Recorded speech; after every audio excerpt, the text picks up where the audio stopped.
All right. Oh, this little chair, I can't stand it. All right, and we're here with two dynamic brothers and sisters, brother and sister, Sister Monica and Brother Javon. First of all, can you all share with us your feelings about the African American Cultural Festival? And I'll just let you hold the mic there. Okay, great. Yes, my thoughts about the African American Cultural Festival is that it's a much needed event that we have to make sure that we support financially as well as bringing our families out. This year's theme was It's a Family Affair. So I think it shows the importance of us continuing to build our families and for us to intentionally create time to build our family and to create those intimate moments together. And it's at these types of events that we're able to do that and recognize our culture at the same time. So, and not only that, we're able to support entrepreneurs, other black-owned businesses, and really able to have a good time and enjoy each other's company. So I'm 100% in support of the festival and something that I think we need to continue to support.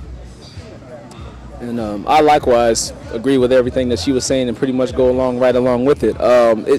With the theme being it's a family affair, I think that in the black community especially, the family component is the most important, that mustn't be broken. Now there's been attempts throughout history as we know, but we still, in the midst of everything, have still maintained our sanity and somewhat family.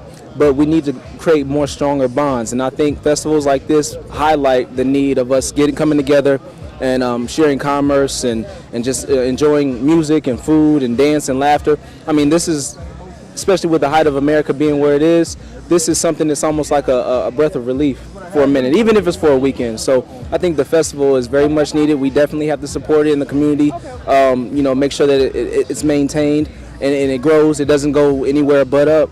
And I think that, the kids and everybody else can learn from this, from the adults all the way down to the children. You all touch on a very important point, and that is family. We all know that family is the basic unit of a nation, and that if you don't have a nation unless you have a strong family structure.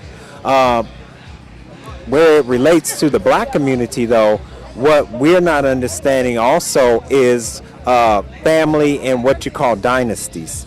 You have, for instance, the Walmart dynasty. That family actually is set for life because of what they did together. We have the Hilton, that dynasty, that the Kardashians, which everyone know, that family dynasty.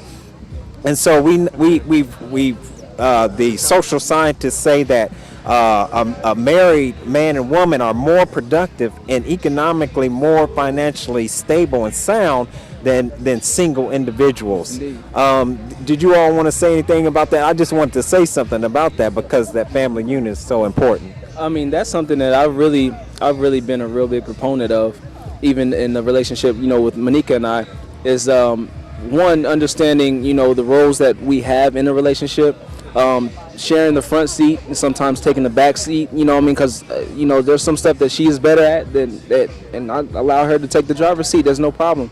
There has to be a humbleness, it has to be cooperation, it has to be objective thinking, and it has to be a lot of communication. And then when you have that, you can easily create a dynasty.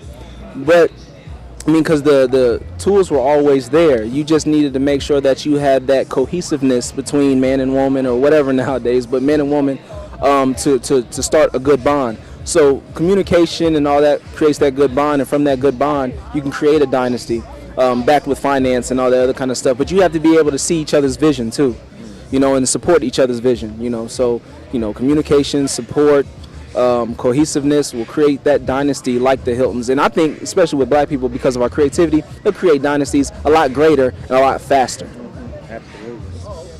And what I'll say to that is the idea that you spoke about the Walton family and the Hiltons.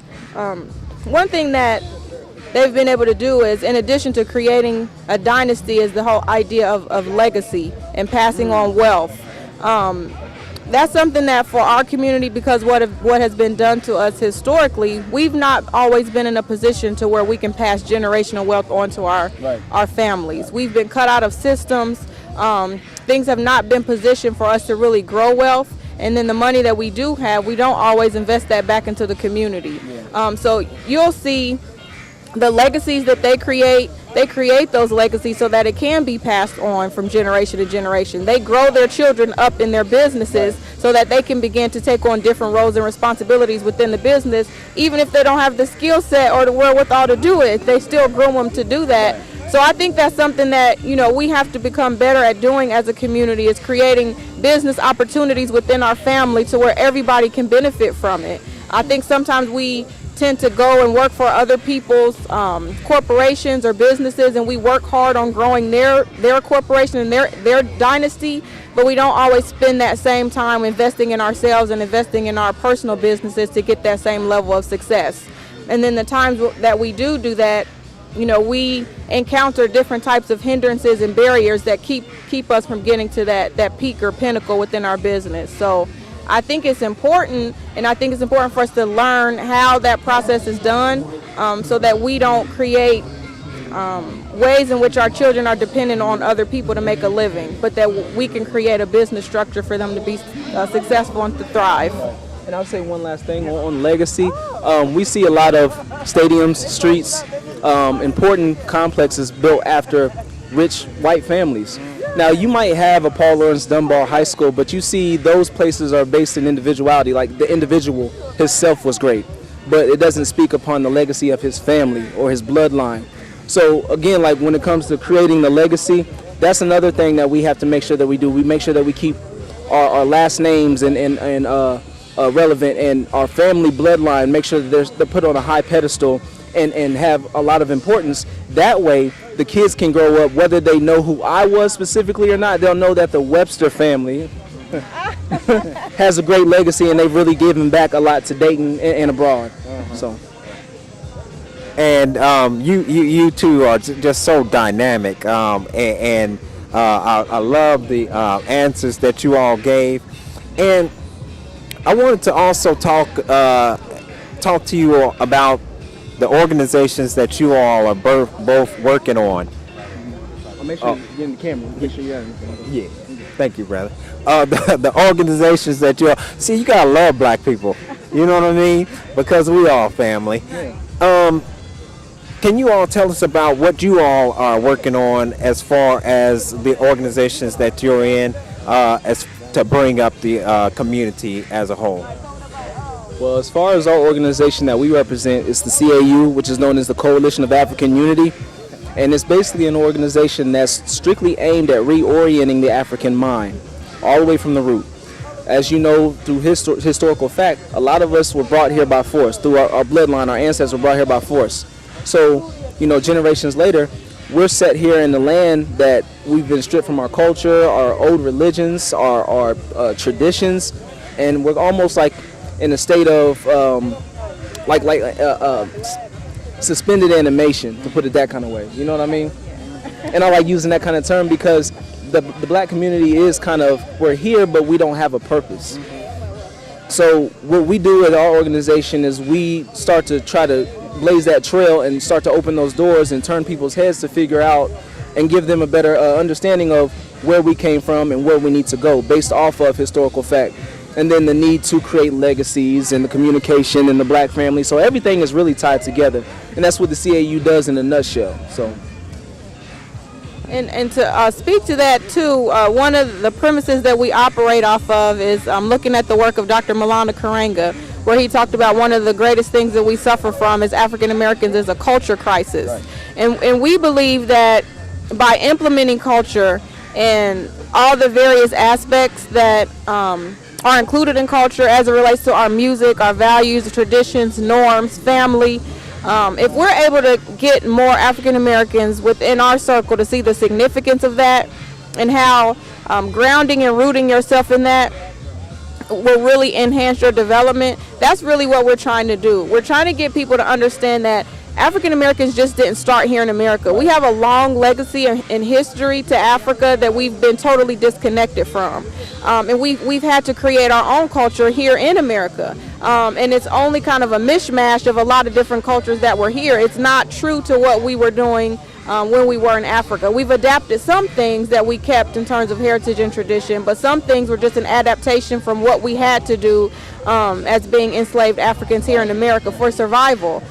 So we really want to create an atmosphere where people are able to learn what those traditions were and make decisions on whether or not they want to connect with that or not. Right. Jovan talks a lot about when slavery was over, when the Emancipation Proclamation happened, that we weren't able to have that woosah moment to really evaluate whether or not we wanted to take on the norms and culture of white America, or did we want to adapt something for ourselves that was true to who we were instead of trying to assimilate into their culture. Why not relish in the things that made us who we were, continue to build that? But the times when we did do that, we kind of saw what happened. Our towns were destroyed, our businesses were destroyed, they were burned down, bombed. So we've seen that those opportunities to develop culture, they were there. But the further away we get from that history, we see a lot of young people don't connect and they don't know those stories. So we created the CAU to be the conduit to where we can help bring in young people and begin to retell those stories. Wow, you all are just bringing out some good points because, without that connection to the past, without that structure that culture gives us, we have the kind of condition or environment that we have today, which is chaotic in our community, because we're not seeing with a singular eye. We're all seeing, whatever our population is, that's how many eyes we're seeing with. It's not a communal mindset, it's more of an individual type mindset, and that's been based off of social engineering and programming. I would argue that black people out of any other race have been the most studied, the most experimented on, and the most programmed. And we only move and act this way out of what we've been taught. So this, again, what the CAU does, we attempt to break that glass in that cage that we've been encased or entombed in, we're actually blazing a lot of trails out here. There's a lot of young kids especially that are really, when you're at that age when you're questioning everything and you want to figure out and try to make sense of everything, a lot of the kids are really catching on to what we're doing. The elders are doing it as well. They do see the fight and the fierceness in us, so that brings them that gives them joy to let them know, and it lets them know that what they've done in the past didn't go in vain. So, on both ends, we're educating the youth and we're reinvigorating the elders, and together we're bringing that cohesive bond, and all at the same time teaching what is our culture, where did we come from, and our greatness and significance in history. Because a person who doesn't know their history, they basically aren't a person at all, and they don't know where they're going to go. So if you don't know anything about your past, you won't know anything about your future. Now, since you all are two young people, I love that you bring out that subject of social engineering. A lot of people don't know about that subject of social engineering or being programmed. So I want to get you all's take, and I don't know if you all have seen the movie yet, NWA. But if you all can, if you haven't seen it, if you can still give us maybe some insight on what you feel about that movie, because I'm always suspicious about Hollywood promoting a black movie, and it seems like they put a lot of money behind the promotion of this NWA. We see even on the social media with that meme, straight out of. And then they put whatever at the bottom. And everybody, and it's clever, but it's like, okay, so I haven't seen the movie yet. I'm going to see it next week. And I'm not going to say anything negative necessarily about it. I can say that, though, that NWA, when it first came out, because I'm a little older, just a little, when it first came out, before that, we had groups like Public Enemy, Tribe Called Quest, Poor Righteous Teachers. And this history, to me, was repeating itself because in the 60s, you had the Civil Rights Movement.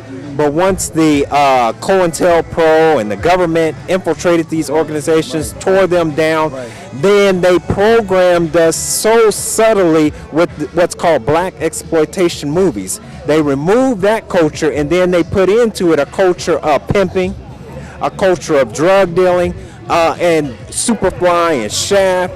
And so now they seem to have repeated that history by destroying the conscious rap movement, and then they brought in gangster rap, which morphed into thuggery, and really the meaning of our black women and everything. So that was the beginning of NWA as I knew them. Of course, they did have Fight the Police and those messages as well. Right. So, what are you all's take on that? Well, I think your analysis was really, really good. You pretty much summed it up. Oh, I'm sorry. You pretty much summed it up. One thing that I think that we're also forgetting in this equation of how white society using the vehicles of Hollywood and COINTELPRO, because these are all the same vehicle. Okay.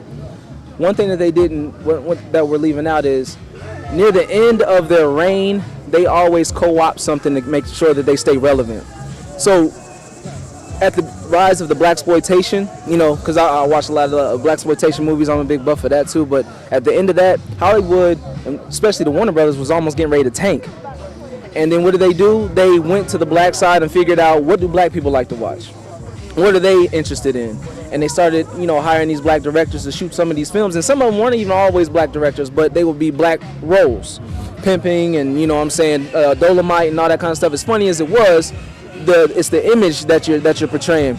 And they made millions off of it, and it saved Warner Brothers. Now, did we get any recognition for that? Of course not. I mean, you got a couple of tapes that were published and distributed, but blaxploitation, black creation has saved white people time and time and time again. At the end of their reign, they always co-opt what black people are doing to stay relevant. And this is no different. If you notice right now in Hollywood, the only great thing that they're doing, and you know, you might be able to test, the only great thing they're doing right now will be the comic book movies, as far as white, you know, promotions. Yeah. Marvel. And they're doing really good. Some is hit or miss, but you know, everybody really pretty much goes to the movies now in droves if it's a new Captain America movie or something, okay, because that's going to do good. But white creativity always has an expiration date. And then when that expiration date is coming to term, then it's like, let's find out what these type of people who are always creative, let's find out what they're doing, let's co-opt it, and then it keeps us relevant. So with the NWA, yeah, there's going to be a hard push because it's a controversial movie, it's a controversial group, it's a controversial form of rap, it's a controversial form of music within this hip-hop diaspora.